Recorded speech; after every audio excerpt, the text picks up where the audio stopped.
Hello, I'm Lee Osborne, and I've been asked to share with you some of my insight as to how to accomplish a short sale and whether it's the best move for you.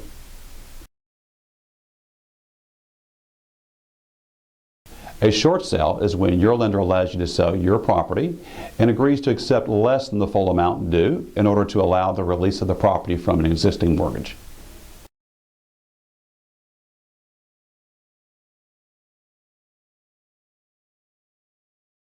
You do not have to be in default before a lender will consider you for a short sale. However, it does help. Under the Home Affordable Foreclosure Alternatives Program, a lender cannot require that you default before considering you for a short sale. However, with your traditional short sale, very often a lender will not consider you until you're at least 2 months in default.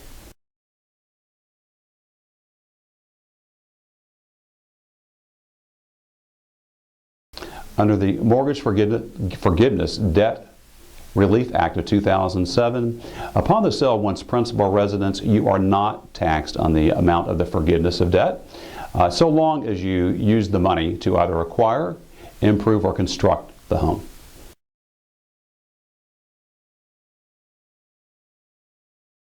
The short sale will affect your credit much like a foreclosure inasmuch as it will hit your FICO score by about 200 points. The real advantage to a short sale over a foreclosure would be that you will be able to obtain a new home loan in about 2 to 3 years after the short sale. And if you were to go with an FHA or VA guaranteed loan, you'll find again that may also be shortened to the extent you've not been delinquent in the 12 months preceding the short sale. Initially, the Home Affordable Modification Program was set up to allow homeowners to reduce their interest rate and extend their amortization period, allowing them to modify the loan, reducing the monthly mortgage payment, allowing them to keep their homes. In many instances, this did not work because the homeowner either lost a job or was unable to comply with the terms of the Home Affordable Modification Program. So what HAFA did, allowed the homeowner to short sell the home, whereby the lender agrees to accept less than the full amount due without the homeowner having any monetary deficiency after the consummation of sale. To qualify under the HAFA program, the homeowner must have acquired the home before January 1, 2009, cannot have an existing principal balance that exceeds $729,750, and it must be in conjunction with the sale of one's principal residence. To determine whether or not you qualify under the HAFA program, you may want to go to www.Making Home Affordable to find out whether your loan is either owned or guaranteed by Freddie Mac or Fannie Mae, or if you have a participating servicer or a lender that has accepted funds under the HAMP or HAFA program.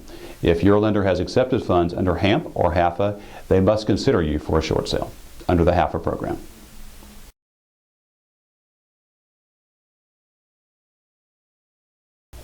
As of February 1, 2011, under the HAFA program, the lender is no longer required to verify your financial information inasmuch as your hardship letter or affidavit has become the main tool in determining your eligibility under the HAFA program. Prior to 2001-2011, the lender typically required again that you provide a financial affidavit, bank statements from the last 6 months together with tax returns from the previous 2 years. Again, this requirement has been done away with under the HAFA program so as to allow for a more timely consideration and approval of the short sale.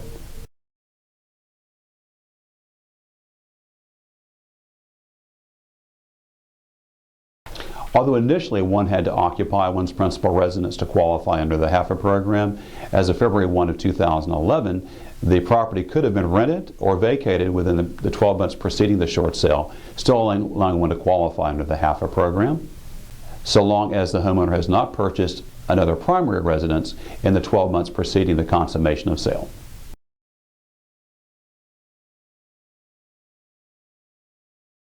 Yes, you may, under the HAFA program, so long as the primary lender is willing to contribute to satisfaction of the second mortgage, and the second mortgagee is willing to accept the monetary consideration offered. In this instance, again, the borrower is allowed to walk away from closing without having any monetary obligation, either the first mortgagee or the second mortgagee. In this instance, again, the second mortgagee can receive up to $6,000 in consideration from the primary lender.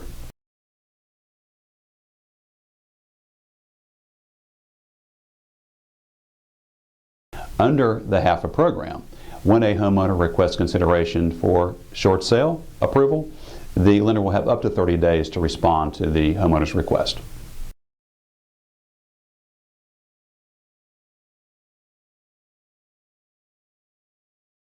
The short sale lender will have up to 30 days to respond to requests for approval of a fully executed contract for purchase and sale, following which the homeowner will have up to 45 days to consummate the sale.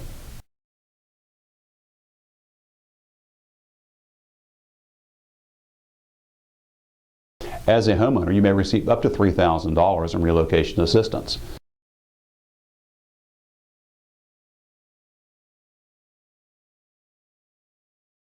Under the HAFA program, a homeowner may make application for consideration under the Home Affordable Modification Program while still being considered for a short sale.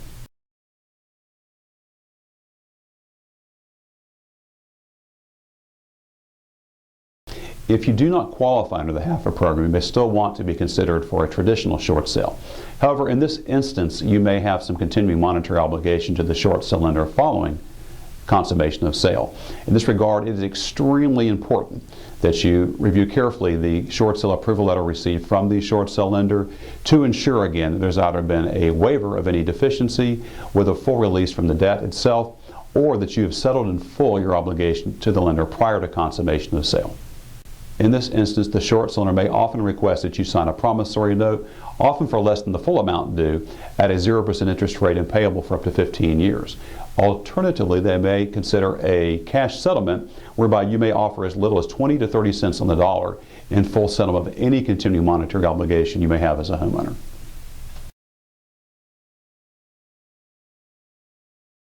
In short, it is my opinion that a short sale is always preferable to foreclosure or bankruptcy, both from an emotional and financial standpoint. Thank you.